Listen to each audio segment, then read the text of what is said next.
The officials are ready. The players are ready. Skypark Podcast. Undisputed number one attraction, the pound for pound superstar. Vivre basket, il faut penser basket. It's over! Unbelievable!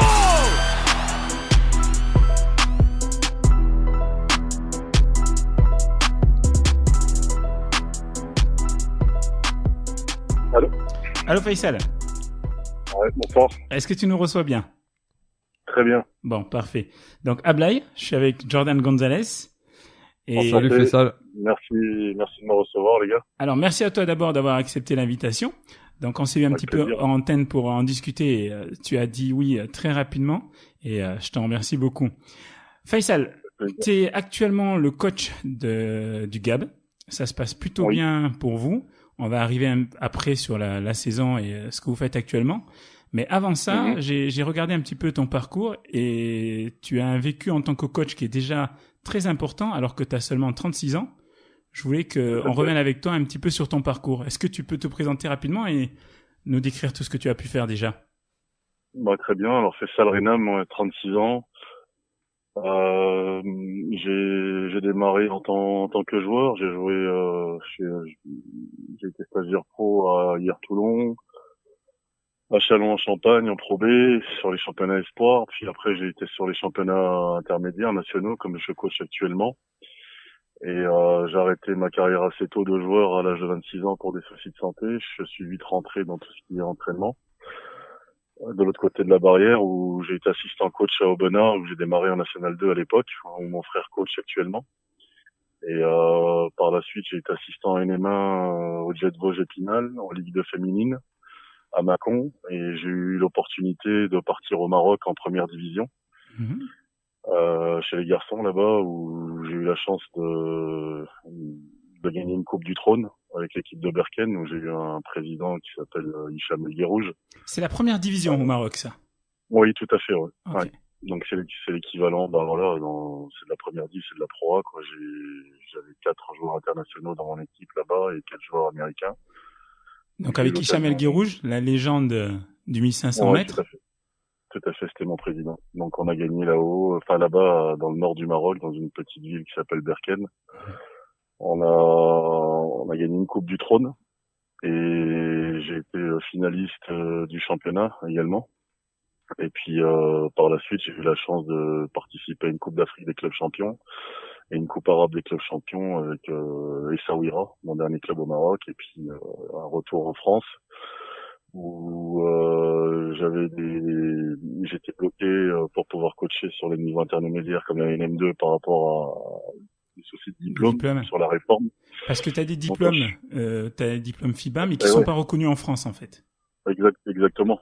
Et donc la Fédération française de basket m'a demandé de passer le DEGEPS.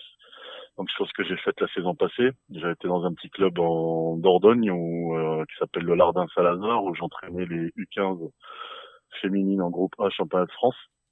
Donc en parallèle, je passais ma formation DE. Et bon, j'ai eu avec ces petites, on a eu la chance également de se qualifier pour le Final Four groupe A.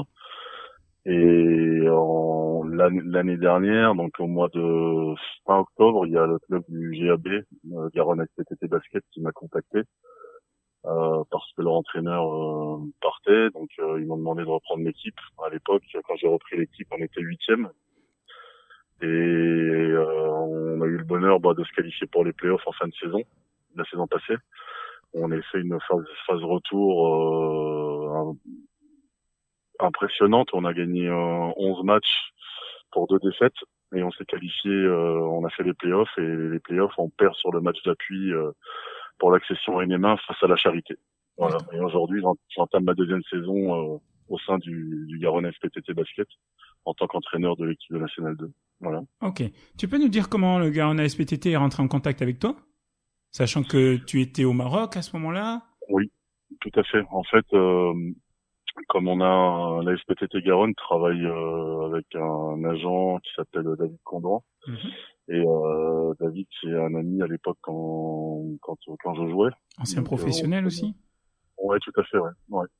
Et aujourd'hui, il est agent de joueurs et puis il avait quelques coachs et derrière, il m'a contacté et il m'a dit est-ce que ce challenge-là peut t'intéresser. Moi, j'ai dit écoute, ouais, moi ça peut m'intéresser pour me remettre dedans, il y a pas de souci. Et puis j'ai accepté le deal, j'ai accepté le challenge et puis ça a bien matché avec les joueurs. J'ai des joueurs de qualité, d'expérience comme Yannick Gaillou, qui est un petit de ma génération, donc on se connaissait, Thomas Laroukis, Moses Moubarak, Florent Darigan et puis Eddie Stenner, des joueurs un peu plus jeunes mais de talent.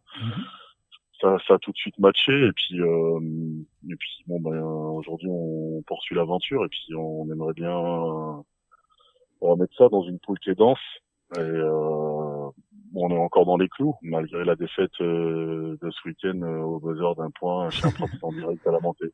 Voilà. On va y revenir là-dessus. Mais juste avant, est-ce que toi, quand on te propose cette équipe, t'as pas des craintes en te disant c'est une équipe dont j'ai pas choisi les joueurs? Moi, j'arrive du Maroc. Effectivement, j'ai pas encore tout à fait fait mes preuves en France. Et puis, je prends l'équipe. Elle était déjà construite cette équipe, hein, puisque tu nous as indiqué l'avoir repris 8e du classement. Est-ce que tout ça, ça t'a pas, freiné à prendre l'équipe? Non, au contraire, c'était une source de motivation. Je me suis dit que c'était le moment jamais pour faire mes preuves. Et puis, qu'est-ce que je risquais? Pas grand-chose, peut-être ne pas les qualifier, mais donc les qualifier, ça aurait été au contraire montrer que j'avais des capacités et puis des compétences pour entraîner dans cette division. Et mon passage au Maroc a été très important parce que j'ai eu la chance de jouer une finale de Coupe du Trône devant plus de 6000 personnes, une finale de championnat devant 10 000 personnes. Et tous les 15 jours, dans le nord du Maroc, à Berkane, on jouait devant 4 à 5 000 personnes à guichet fermé. Donc la pression, ça tu connaissais, quoi. Oui, tout à fait. Quand on m'a parlé du chaudron, bon, je savais que c'était un public chaud, etc. Mais quand on a coaché en Afrique et puis avec la pression qu'il y avait, la ferveur, c'était je veux dire, moi, ça a été une expérience super bénéfique sur la gestion émotionnelle et puis également sur le travail avec des joueurs d'expérience. J'ai eu un joueur qui s'appelle Glenn Dendridge qui avait été coupé par Phoenix pour des problèmes de genoux et qui avait survolé le Maroc et puis après cette saison-là il a signé au Spirou Charleroi en Euroleague et Reda Ranimi, international marocain qui a passé au CSP Limoges et à la JDA Dijon chez Jacques Monclar. J'ai eu des joueurs, puis là j'ai eu également Larry Williams qui joue au Bonnat chez mon frère en National 1. Donc, j'ai vraiment eu des joueurs auxquels je me suis formé, j'ai continué à me former et à progresser également. Moi, quand tu évoques tout ça, il y a deux choses que je me dis. Est-ce que déjà, t'as pas souffert d'un manque de crédibilité à ton jeune âge? Parce que aujourd'hui encore, tu coaches des joueurs qui sont encore plus vieux que toi ou qui ont grosso modo ton âge. Est-ce que quand tu te lances dans le coaching et que tu coaches ces jours-là, tu souffres pas déjà d'un petit manque de crédibilité? Et puis la deuxième question que je me pose, tu pourras y répondre après, parce que j'ai lu dans plusieurs articles en me renseignant sur toi qu'il y avait une méthode Renam. Et j'aurais aimé que tu puisses nous dire quelle est cette méthode qui apparemment marche bien. Moi, la méthode, je sais pas s'il y a une méthode Renam, je pense que c'est l'éducation Renam. J'ai ma frangine qui joue, qui a été ex-joueuse, Kauta, qui passait à Bordeaux. Oui, tout à fait. Mon frère, qui est important pour moi, c'est quelqu'un qui m'a beaucoup aiguillé. Et ma mère qui nous a inculqué beaucoup de valeurs. Donc la méthode Renam, c'est être droit, c'est être franc avec ses joueurs. Quand on a quelque chose à leur dire, on leur dit. Et puis je veux dire, c'est aussi beaucoup de communication avec mon groupe.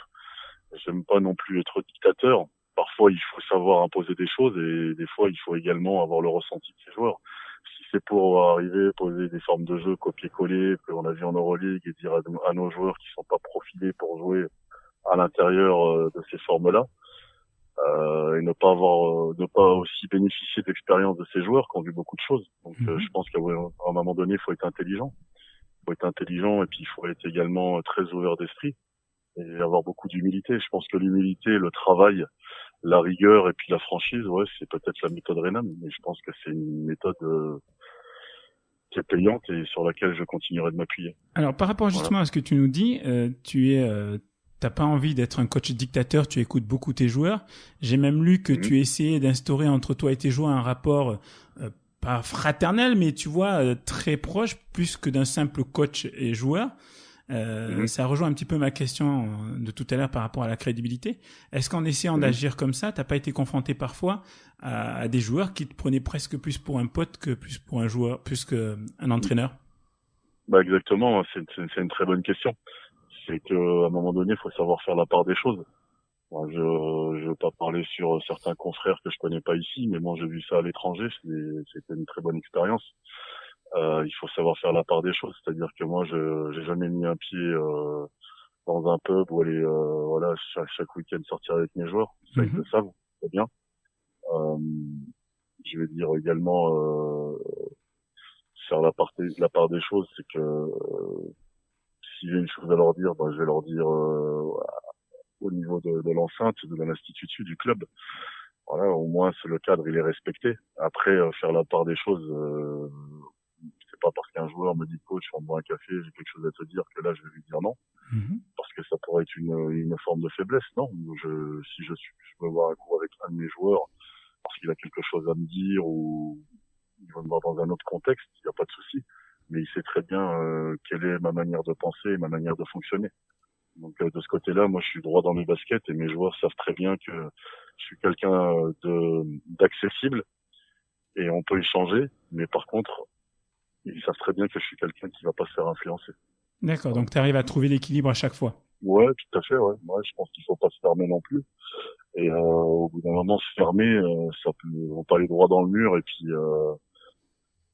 ça peut être aussi, c'est comme quand tu t'arrives pas à trouver de solution et que tu veux rester obnubilé par tes principes et puis tes choses à toi dans le coaching et ne pas t'adapter. Et ben c'est là que tu vas un peu dans le mur, quoi. Donc il faut avoir une certaine ouverture d'esprit. Et je pense qu'aujourd'hui avec également les mentalités et puis la jeunesse d'aujourd'hui, c'est important. Ouais. On peut pas fonctionner comme on fonctionnait dans les années 80. Effectivement. Donc quelque part ta jeunesse à ce niveau-là, ça devient un avantage pour toi. Moi je trouve, ouais, je trouve que c'est un avantage, je sais pas, mais ça te permet en tout cas de t'adapter. Parce que dans ton équipe justement aujourd'hui, tu as des entre guillemets vétérans comme Yannick Gaillon par exemple. Expérimenté, oui, pardon, c'est plus joli. Comme notamment Jean-Félix qui a à peu près ton âge. Montpegno. Oui. Ouais. Tout à fait, ouais. Et donc t'arrives à entraîner des personnes très expérimentées comme lui, et puis t'as aussi des très très jeunes comme Mathieu Auriol qui a 19 ans, ou t'as aussi Laurence Poili. Tout à fait. Qui est très jeune. Tout à fait. Et tu peux nous expliquer très concrètement comment tu arrives à gérer ça? Parce que tu sais, à l'entraînement, l'effort n'est pas le même entre ces deux joueurs, par exemple. Tu vois, est-ce que tu peux nous dire comment tu fais pour gérer tout ça? Eh ben, tout simplement, c'est que le discours, il a été clair en début de saison avec les joueurs. Et puis, un garçon comme Mathieu Auriol, d'ailleurs, qui a énormément progressé depuis quelques mois, qui a passé même un cap. Mathieu Auriol et Laurence Poili, le discours il était clair avec eux en début de saison. Ils savent que ce sont des joueurs, ils savaient que c'était des joueurs de rotation, mais que leur rapport et leur impact étaient différents des joueurs expérimentés. C'est-à-dire que quand ils rentraient sur le terrain, quand ils rentrent sur le terrain, ils devaient nous apporter de l'intensité défensive, de la fraîcheur et rester cohérents dans les formes de jeu, ne pas prendre les responsabilités que certains joueurs doivent prendre dans le jeu. Et ça, c'était bien défini. Et je pense que c'est aussi l'équilibre qu'on a aujourd'hui dans la vie du groupe. D'accord. Voilà. Oui, chacun a sa place bien attitrée. Oui, tout à fait. Ouais. On peut parler peut-être de hiérarchie, mais qui s'est installée naturellement, très sincèrement. Et d'ailleurs, comment tu fais pour gérer la hiérarchie quand tu as un joueur de ton équipe qui a été faire les championnats du monde de 3-3? Je parle d'Eddie Steiner. Ouais. Est-ce que du coup il prend la place de leader naturellement ou est-ce que c'était à lui que tu pensais comme leader et du coup tu lui as donné ou? Ouais, c'est une très bonne question. Hein. C'est une très bonne question. Eddie Steiner, c'est pas quelqu'un de très expressif vocalement, mais Par contre, il est expressif par son talent sur le terrain. Et comme tu dis, cette faculté à scorer, c'est un leadership naturel que les joueurs vont rechercher dans les moments compliqués. On va beaucoup se retourner vers lui naturellement. Même Florian Darigan, notre meneur de jeu, quelqu'un qui est très cérébral, qui est très mature aujourd'hui, qui a atteint vraiment un vrai niveau de maturité. C'est quand est-ce qu'il faut annoncer les plays pour tel ou tel joueur. Donc ça aussi, c'est la maturité de certains joueurs, c'est aussi l'équilibre qu'on a aujourd'hui et puis la continuité de la saison passée. Quels sont les objectifs de votre saison? Les 2 premières places. Ah ouais, d'accord. Ça, c'est des objectifs que tu fixes ou c'est des objectifs que la direction fixe? Oui, tout à fait. Ouais. C'est des objectifs qui m'ont été fixés par mes dirigeants. D'accord. Ok. Voilà, donc, c'est des objectifs plutôt réalistes quand on voit les résultats de la saison dernière. T'es un peu quand on voit les résultats de la saison dernière, c'est un peu des objectifs réalistes. Ouais, c'est un peu c'est des objectifs réalistes, tout à fait. Mais après, il faut prendre en considération que la poule a évolué, c'est-à-dire que nous, on se retrouve avec Toulouse, qui est normalement qui est monté en National 1, mais qui a refusé la N1. Oui. Donc, on va se dire qu'on a un gros prétendant, qui est encore là.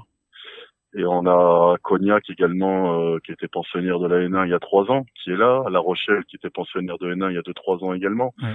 Donc, la poule, je pense que la poule a quand même pris en qualité et en concurrence. Mais il y a GSA Bordeaux, ouais, qui est historiquement qui est installé sur la LNB et la NM1, tout à fait, et qui ont bien rééquilibré l'équipe. Après, nous, ok, on a envie de le faire, mais t'as aussi des gens qui se battent pour arriver à cet objectif-là et qui se sont renforcés intelligemment également. Donc nous, on a gardé l'ossature de la saison passée. On a rajouté Lorenz Poili et on avait pris un joueur américain en début de saison qui a eu le mal du pays et qui est parti. Du moins, le mal du pays. Je pense qu'il aspire à avoir autre chose dans BBL. Il a signé en Angleterre. Ouais, tout à fait, ouais.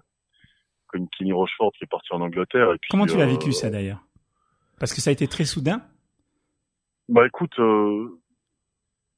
baskettement parlant, c'est un joueur qui a du talent. Après, humainement, c'était un joueur un peu bipolaire.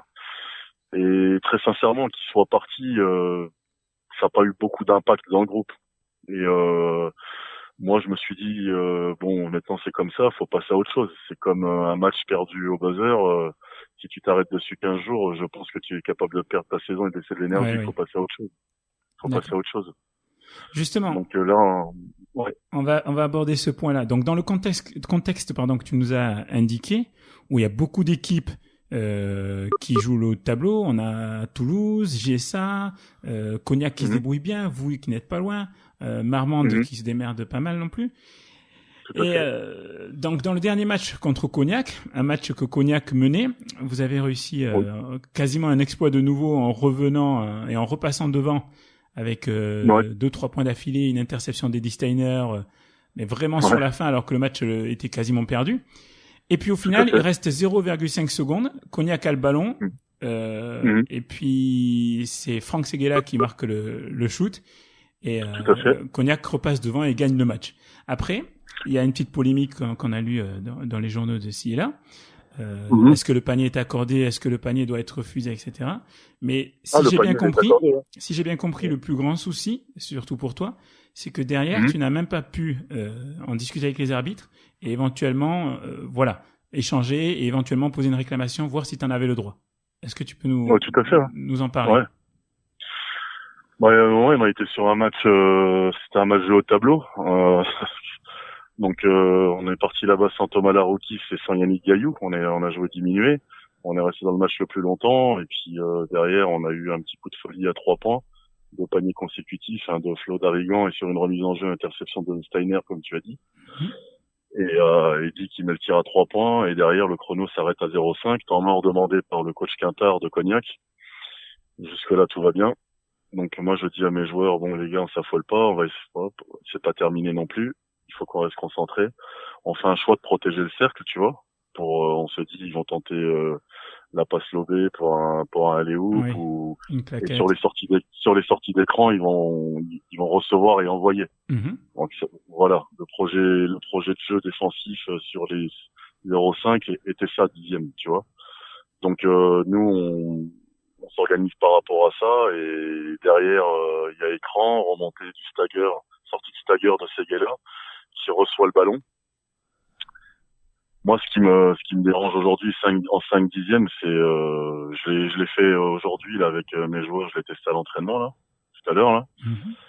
Ce matin, sortie de stagger, il reçoit le ballon, il a le temps de catcher le ballon, il a le temps de poser son appui droit, de ramener l'appui gauche, être de passer sous la gonfle, pousser sur ses cannes, monter dans le jump shoot et lâcher. Ça me paraît irrationnel en 5 dixièmes de seconde. Sachant que c'est un joueur qui a pas les appuis à Steiner ou qui a pas les appuis, je vais aller chercher plus loin, qui est pas Steph Curry dans le déclenchement du tir. Donc il a besoin de placer ses appuis, il a besoin de pousser sur ses cannes et lâcher. Bon, quand tu regardes la vidéo, t'as le buzzer qui retentit au lâcher du ballon. À l'appréciation des arbitres, il est bon, mais moi, ce que je conteste aujourd'hui, c'est le temps de réaction humain du chronométreur. Quand est-ce qu'il a été enclenché? Voilà, parce que hier, quand j'ai décortiqué image après image sur des captures, image 1, dans la réception du ballon, quand il est en contact avec le ballon, il a les appuis, ils sont parallèles à la ligne de touche. Image 2, il pivote, son bassin, il le met face au cercle, dans le ramener du bassin et de son pied gauche. Il est face au cercle, il est fléchi. Image 2, image 3, et dans l'image 1 et l'image 2, le chrono est toujours à 0,5 au-dessus. Image 3, dans la poussée de ses cannes pour monter dans le jump shoot, toujours à 0,5. Image 4, toujours à 0,5 quand il arrive au sommet de son jump shoot. Dans le lâcher, c'est 0,3. D'accord. Donc, moi, ce que je compte, si tu vas sur ces images-là, tu te dis que le tir, il est bon, il n'y a pas de souci. Et il a été validé. Moi, c'est pas ce que je conteste. Aujourd'hui, c'est ce que je conteste. C'est tout ce qui s'est passé en amont. Est-ce que le doigt du chronométreur est au-dessus du doigt? Au-dessus du bouton? Voilà, le temps de réaction, est-ce que le temps de réaction a été bon? Je pense pas. Voilà. Alors, et j'ai pas eu de réponse, très sincèrement. Moi, pour être honnête, c'est la première chose à laquelle j'ai pensé quand j'ai vu la vidéo circuler sur les réseaux sociaux. Je me suis dit, mais en 0,5 secondes, c'est pas possible de shooter, de recevoir la balle et de shooter. Du coup, j'ai cherché un petit peu sur Internet. En fait, apparemment, pour déclencher un tir, c'est Steph Curry le plus rapide. Il met 0,3 secondes pour déclencher son tir. Donc, bon, sur le règlement FIBA, t'as 0,3. Après, ça dépend du contexte. C'est 0,3. Est-ce que t'as le temps de sortir, placer tes appuis et monter? Voilà, c'est ça. Je pense pas C'est qu'il soit aussi rapide que Steph Curry. C'est peut-être attrapé et envoyé sur une jambe. Voilà. Voilà, mais là, oui, voilà, là, c'est ce qui m'a t'as le fait temps de percuter, catcher. c'est Après, qu'il prend vraiment son temps. Il reçoit la balle, il pose ses appuis. C'est pas, il a pas voléé la balle ou quoi. Il a vraiment attrapé la balle et placé un shoot, quoi. C'était vraiment complètement. Ouais. Moi, voilà, c'est ce qui s'est passé en amont, tu vois. C'est le temps de réaction humain du chronométreur. Est-ce qu'il a joué le jeu ou est-ce que attention, je suis pas en train de dire que voilà, mais est-ce qu'il a vraiment joué le jeu, est-ce qu'il était concentré, etc. Mais là, ce que je vois moi aujourd'hui, c'est que je me dis que toi, tu développes beaucoup de sueur, tu laisses beaucoup d'énergie à préparer les matchs avec tes joueurs, et puis que tu te sens vraiment lésé sur une décision qui est pas comme sur le haut niveau, tu vois. On te demande aujourd'hui, toi, en tant qu'entraîneur, de te former. Ça te coûte de l'énergie, ça te coûte de l'investissement, ça te coûte un investissement financier également. On demande également à ton club de se professionnaliser, d'avoir des contrats pro, par exemple sur des joueurs étrangers quand tu les fais venir, sur les conditions. Faisal? Ah, on a perdu Faisal. On t'entend plus. Faisal, est-ce que tu nous entends? Oui. Ah ben c'est bon, on c'est t'entend bon. de nouveau. Désolé, ça avait coupé. On te demande de te professionnaliser, on te demande beaucoup d'exigences, voilà, on te demande de te former individuellement pour passer tes diplômes. On dit à tes joueurs d'avoir on dit au club de mettre des contrats pour les joueurs, de remplir certaines normes sur le niveau des cahiers des charges de ce championnat qui pour moi a évolué et qui commence à devenir quand même pas loin du niveau pro. Et le week-end, quand tu vois qu'en Pro A, voilà, quand tu vois que sur les divisions, sur le haut niveau, t'as comment dire, t'as la bande, t'as la bande, L'arbitrage vidéo. l'arbitrage vidéo, t'as le déclencheur rouge, tu sais, qui est en concordance avec les arbitres sur leur boîtier, tu vois. Mhm. Donc t'as beaucoup d'éléments qui peuvent aussi, pas déjuger, mais au moins te rendre justice, entre guillemets. Voilà. Et Moi, du coup, aujourd'hui, nous, on est un peu lésés par rapport à ça. Et je sais qu'aujourd'hui, très sincèrement, je pense pas que le match sera rejoué ou quoi que ce soit. La victoire est à Cognac. Mais ce que j'ai pas compris, c'est pourquoi, quand je me suis retourné, j'ai été à la table de marque, les officiels avaient tout débranché et étaient partis, ils n'étaient plus là, juste après le match. Donc, j'ai pas pu effectuer ma réclamation. Et le règlement dit que j'ai 20 minutes derrière, après le coup de sifflet final, après le buzzer. Donc moi, dans la foulée, je demande à Florent Darigan, mon capitaine, de venir avec moi. Il allait dans le vestiaire des arbitres. Chose qu'on fait, 2-3 minutes plus tard, on est là-bas, devant la porte du corps arbitral, où je frappe. Il y a un arbitre qui m'ouvre et il me dit bonsoir coach, je voudrais échanger avec vous et je voudrais porter réclamation. Et pour porter réclamation, il faut bien sûr mon capitaine qui doit signer la feuille de marque. Ils me disent oui, vous pouvez échanger avec nous, mais Darigan, il reste dehors, c'est pas la peine on va pas le voir. Il reste à l'extérieur. Je dis pardon? Il me dit non, Darigan ne vient pas. Donc qu'est-ce qu'il y a, coach? Bon alors là, je leur dis que je veux porter réclamation. Et là, il me dit non, on est unanime, mais pour le panier, il est bon. Je dis, je suis qui, moi? J'ai quelle légitimité, quelle autorité et quelle compétence pour déjuger le panier? Je suis personne, je suis un simple coach d'un petit village de National 2. Mmh. Moi, aujourd'hui, ce que je vous demande, c'est de prendre en considération ma réclamation. Il me dit non, on ne la prend pas. Et je lui dis, est-ce que vous connaissez l'objet et la motivation de ma réclamation? Je vous parle pas du panier. Il savait pas que je voulais porter déjà réclamation sur le temps de réaction du chronométreur. Voilà, moi, l'objet, il était là. C'était porter réclamation. Et la réclamation, elle est dans mon droit. mais en fait, tu voulais porter réclamation là sur le temps de réaction, mais le temps de réaction, imaginons que il n'y ait pas de vidéo, que le match ne soit pas filmé. Comment une commission peut juger le temps de réaction s'il est bon ou pas? Bah et après ils vont parler. Il y aura il y aura des questions au niveau du premier et deuxième arbitre. Il y aura des questions au niveau de la table de marque. Après c'est sur la bonne foi des gens. Mais aujourd'hui, ça on le saura jamais peut-être. Mais ce que je me pose comme question, c'est que la commission, comment elle peut juger les deux arbitres, puisque je te dis qu'ils sont unanimes, ils vont juste répéter à la commission, si jamais il devait y avoir une commission, que pour eux le shoot a été effectué en moins de 0,5 secondes.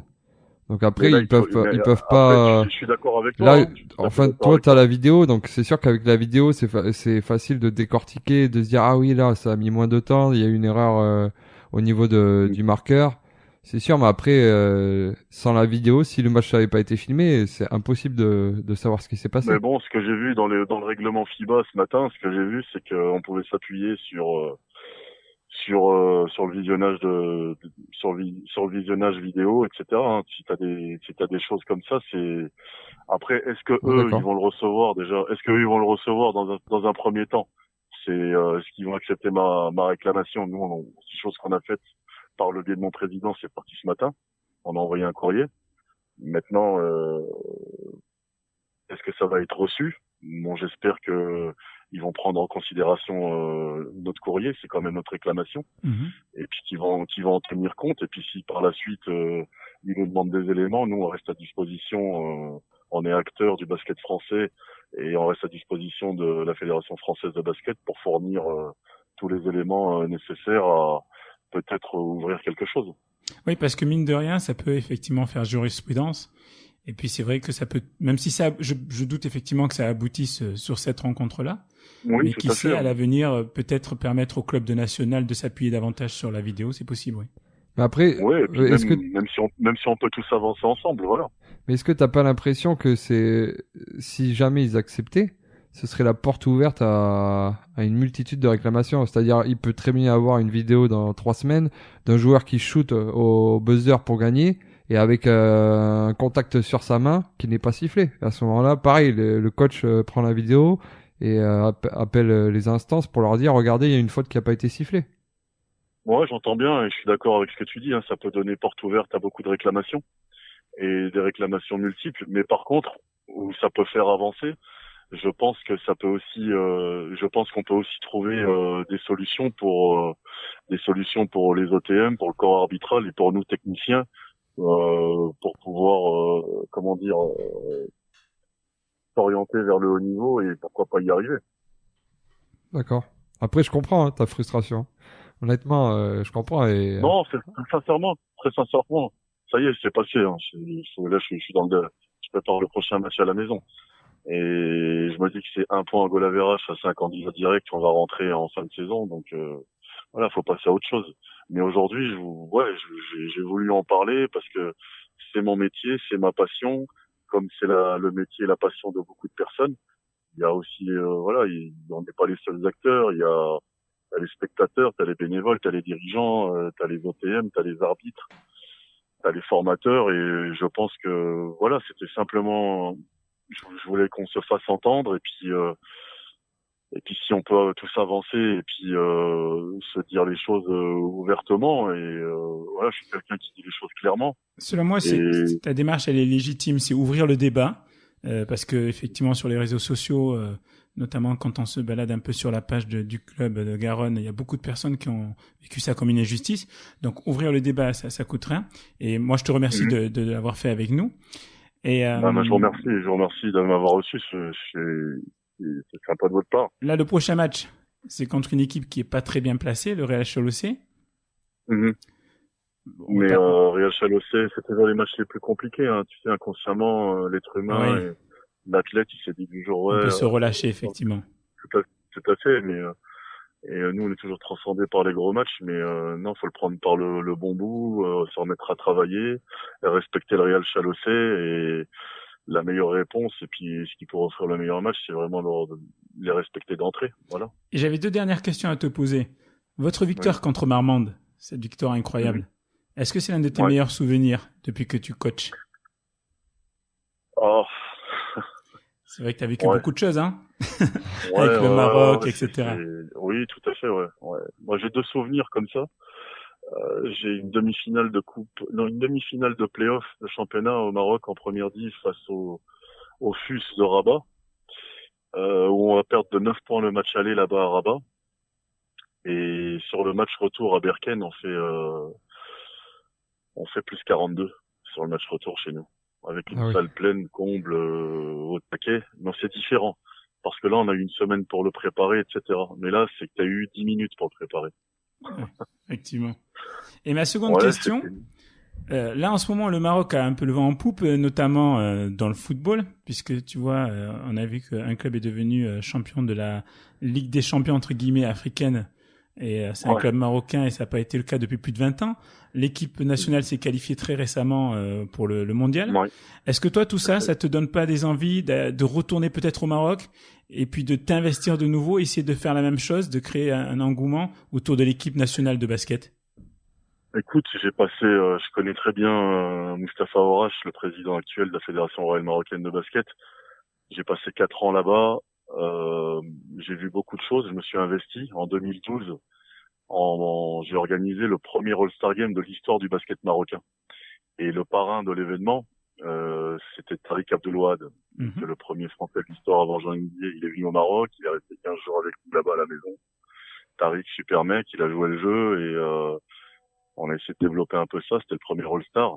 Et derrière, j'ai vu beaucoup de choses compliquées qui ne donnent pas envie pour le moment de repartir là-bas, très sincèrement, parce que c'est des guéguerres de présidents, c'est des intérêts personnels.